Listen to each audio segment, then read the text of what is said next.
Today we're going to go over my 5 top features for Studio One if you're in the market for a DAW currently. The first feature that I love in Studio One is an extremely simple feature, but it is powerful in the sense that it can keep you moving quickly in sessions, and that is simply drag and drop. So we're going to click on my voiceover mic. We're going to create a duplicate of this, and let me show you what I mean. So we're going to take this, we're going to remove any plugins off of that second channel, and we're going to open our Browse tab here.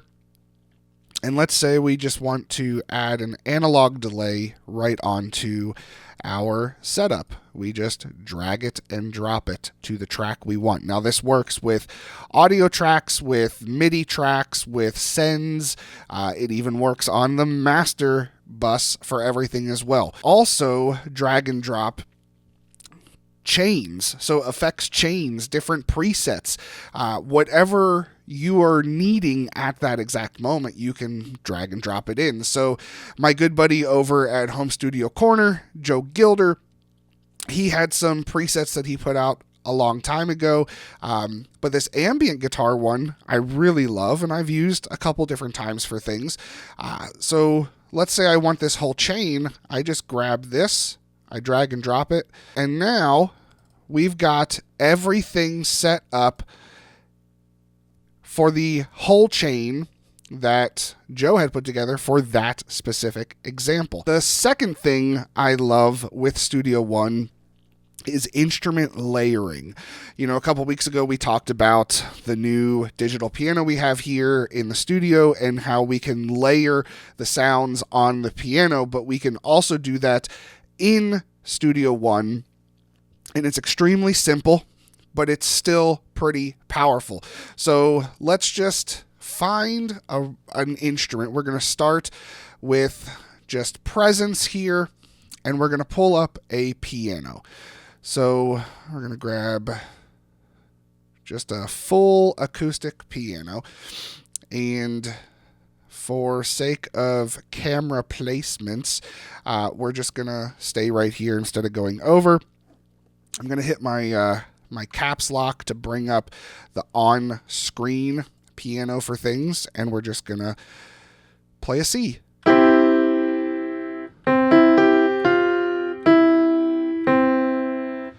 So now we have a piano.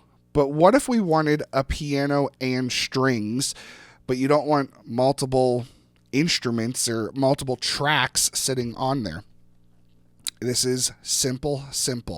So we already have presence here. We're going to take presence again. We're going to drag and drop it right onto the same track, and we're going to hit combine. So now we have 2 instances of presence on this track, and we can open the second one here. We can go down to strings. We can go down to violins. Let's just do violin full for sake of the example here. Now that that's pulled up, we want to just grab our keyboard again.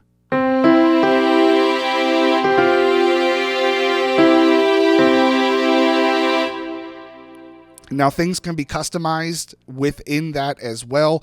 You can blend things to your liking. You can come in here and still change the faders for each instance of presence, whatever you may have in there. It doesn't have to be presence. It can be any MIDI instrument you can layer and stack, and you can keep going and keep going. And you can also split as well. So say we wanted piano on the full thing, but we just wanted keys at a G2 and we wanted strings at a G2 and under. You can do that right here as well. You just drag over where you want it to be, and there you go.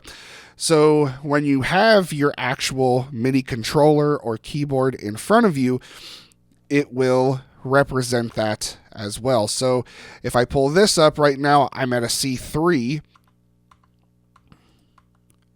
So you can see there's a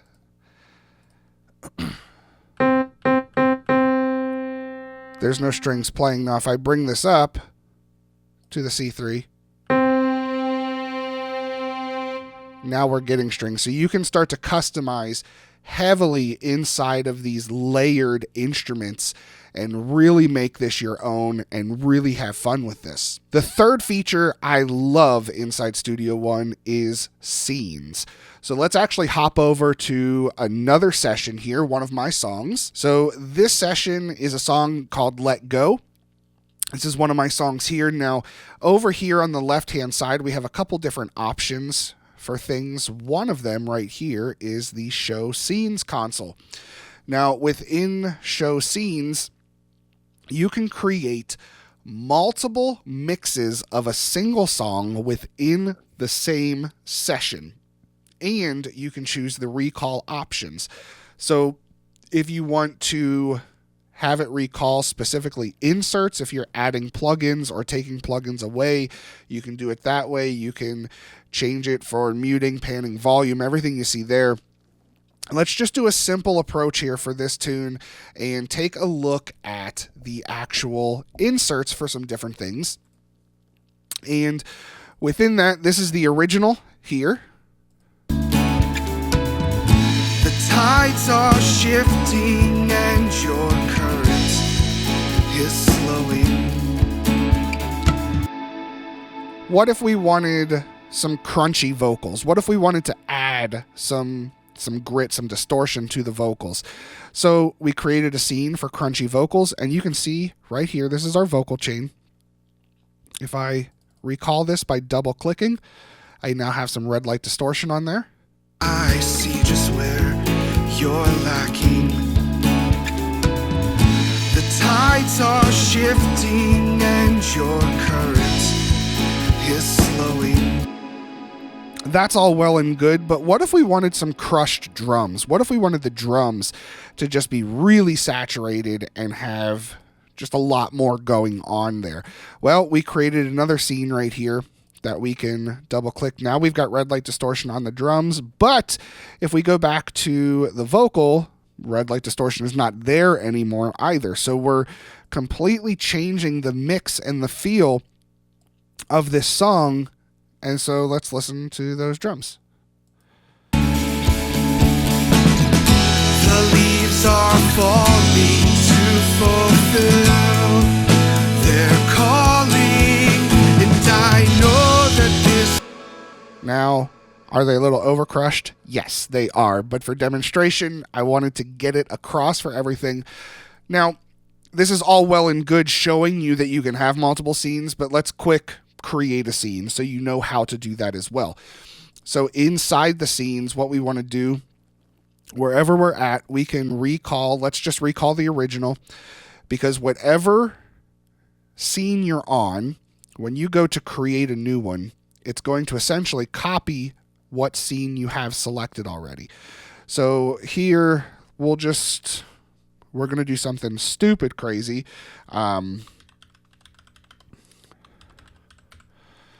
We're going to put a delay on the snare. So, I don't know why I feel like that's the best option to try here, but we're going to do it. Now, we're not going to have it very loud, but yeah. Well, and we're just going to update this scene here. So we'll go recall the original, nothing there, crunchy vocals, crushed drums, and snare delay. Sure, why not? So if we listen to that,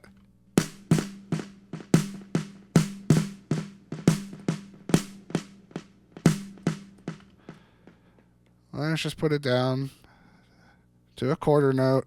Not a lot of feedback and not a lot of mix there.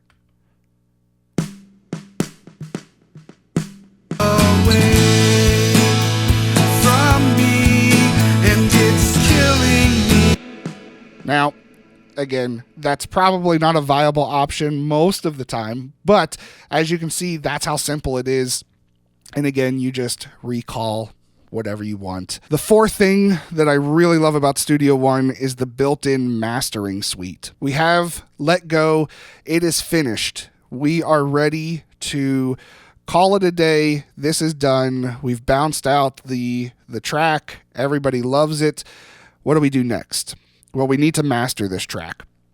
Now, the easiest way to set this up for a mastering session in Studio One, if we come up to our song, we can go and add it to a project.